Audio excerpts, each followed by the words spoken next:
So seed sowing has continued all week, and I think I have finally sown all my March seeds. One of my first sowings of all my March seeds anyway. Today I want to show you the onion sets that I have planted. I'd like to show you some of the flowers seeds that I've chosen to create my polyculture in my veg garden. Then we'll have a look at the carrots that I've sown into the black tubs. And then finally, we are going to plant tomatoes, not tomatoes, we're going to plant potatoes into these black potato sacks. If you want to see all the seeds that I've sown this month, then I pop them on the screen and you can just pause it and then take a note of that so you can see what I've sown all this month. But we will start by looking at the onion sets. So the onion sets I planted into these yogurt pots. I don't know whether you saw it in a previous video, but I collected these over a period of time, and then I've made sure that they're all roughly the same height. Some were deeper than others just to save me on compost, and I made sure there's a fairly decent hole in the bottom of each one just to let the water drain through. So I watered the pots with my sprayer, and I went over twice with that so that they were fairly well saturated but not sodden, just so that the sets were actually going into damp soil. Now the onion sets have a right way to go into the compost. You need to put them in with the root side down, which is that kind of the flatter side, normally with some hairs coming out the bottom, and leave the pointy bit pointing up basically, because that's where the green growth is going to come from. And then you just push them or twist them into the soil if they're not going in. You don't need to completely cover them, about halfway down is fine. And then they'll just sit there, and eventually you'll see green growth coming from the top of each bulb. There are 50 onions and they are store-on. They are meant to be high yielding and good for storing. As a general rule, onion sets don't store as well as onions grown from seed, but get a much quicker result from a set. So chamomile is up next. I've never grown chamomile before, but I did the same as the onions. I just watered the compost first. I gave it a couple of sprays from top to bottom. Chamomile likes the light and needs the light to germinate. So I just sprinkled them on the surface of the soil, and then I've covered it with vermiculite. I'm looking forward to learning a bit more about chamomile because I'm a big fan of growing things for health reasons, and I love using plants and herbs as natural remedies. I'm really looking forward to using chamomile as part of my medicine cabinet. So the next one is the cosmos. I'm not planning on eating the cosmos, but this is just really to attract pollinators and also with the beauty of the garden. And it's exactly the same as the chamomile. It's got a beautiful seed actually, but it just wants to be covered with vermiculite as well. So I just laid those on the surface of the soil, gave them a label, covered them with vermiculite. So we've got marigolds now, the daisy wheel lemon. I think all marigolds are really good for pest control, particularly things like aphids. They have a really beautiful seed. They're dark at one end and light at the other, and they're long seeds.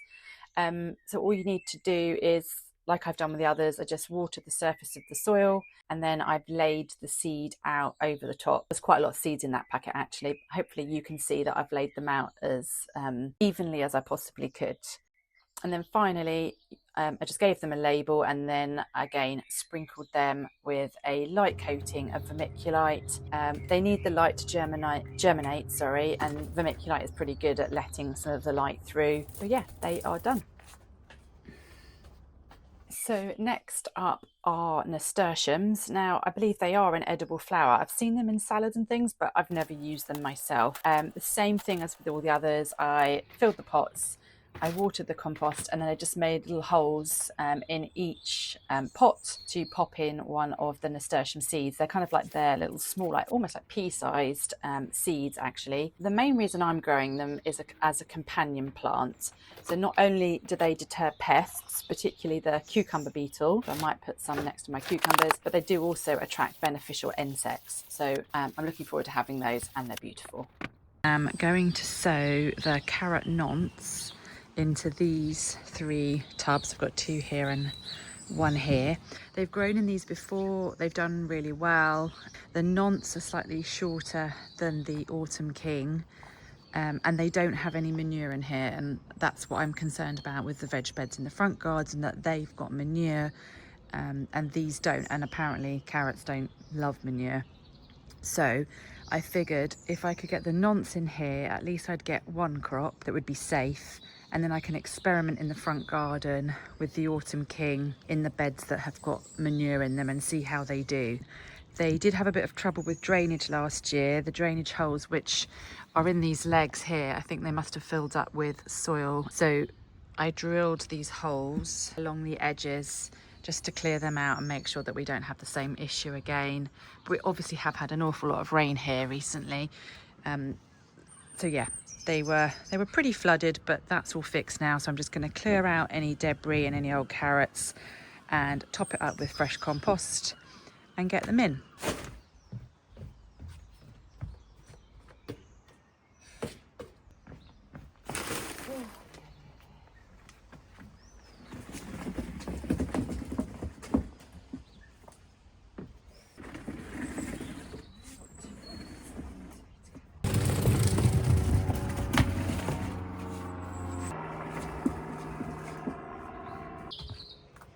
It's the nonce that I'm going to put in here, and I'm going to save the autumn king. I'm going to make 3 channels with this bamboo stick, even distance, and then just gently sow them into those channels.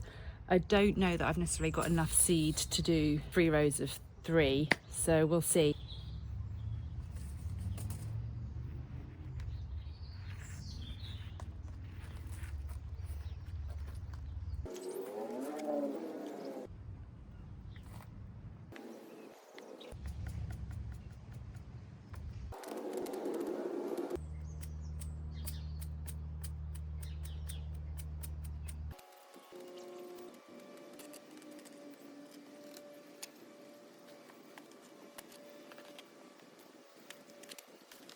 The carrots are done. These 2 had 3 rows each, so I've got 6 rows there. And then this last tub, I had enough just for 1. So it is a new day. I ran out of time yesterday to do the potatoes. So we're going to carry on with that now. Potatoes are not a main crop for us. We don't eat a lot of potatoes. And so I don't need to grow that many. However, they are a really good self-sufficiency crop.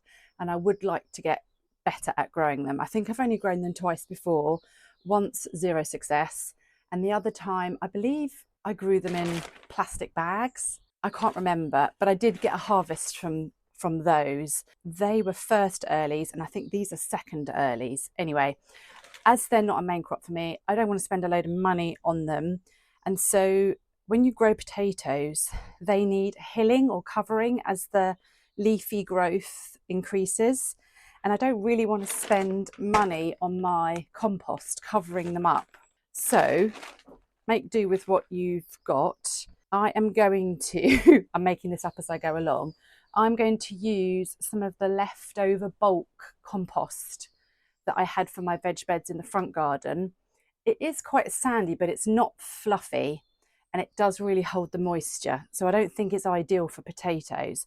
However, I kind of figured if I mix it with a bit of perlite, which is meant to keep the air flowing in the compost, some black gold, which is basically worm castings, and then some compost, that will give them a nice fluffy base.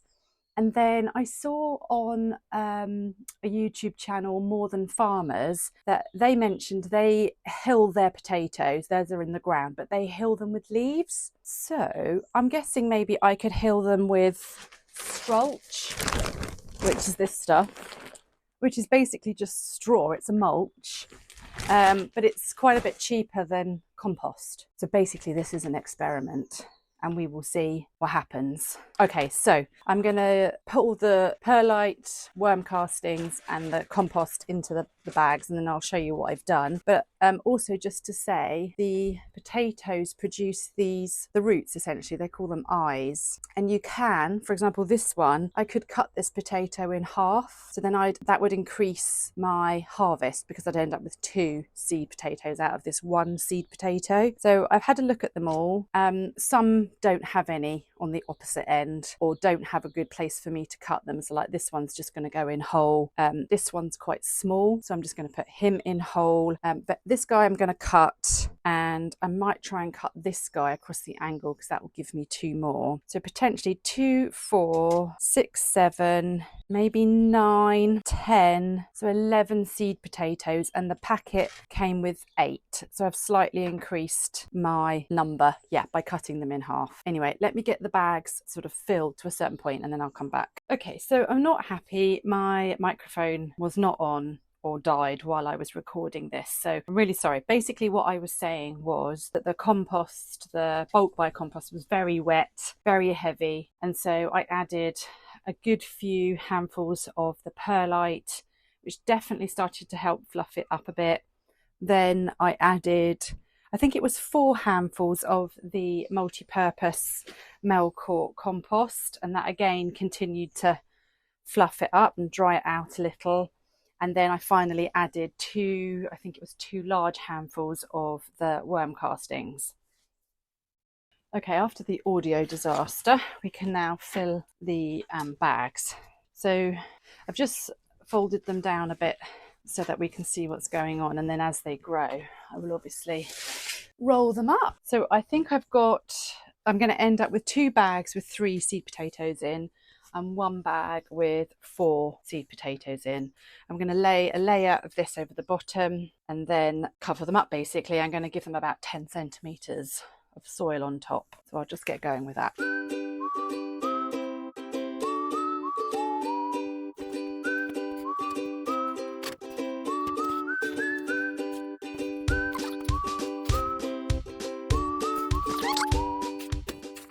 So I'm just going to plant them with the eyes up, just nestle him in there. You can see that. So this is going to be a bag of 3. This can also be a bag of 3. And the eyes go up because that's where the green growth will come from. And this is a bag of 4. So I don't know how well they'll do. I'm not doing another bag just for 1 seed potato, so they'll have to do okay. Right, now I'm going to cover them up.